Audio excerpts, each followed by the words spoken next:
Buruz buruko txapeldunak amezketa osoa zuen kalen zain herrira iritsi zenean.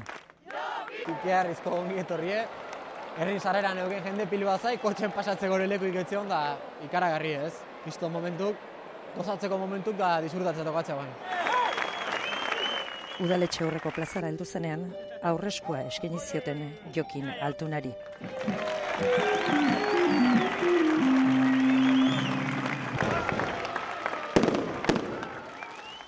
Suziri eta guzti, gero festak pilotalekuan jarraitu zuen, gutxitan bezalako jendetza bildu zen bertan.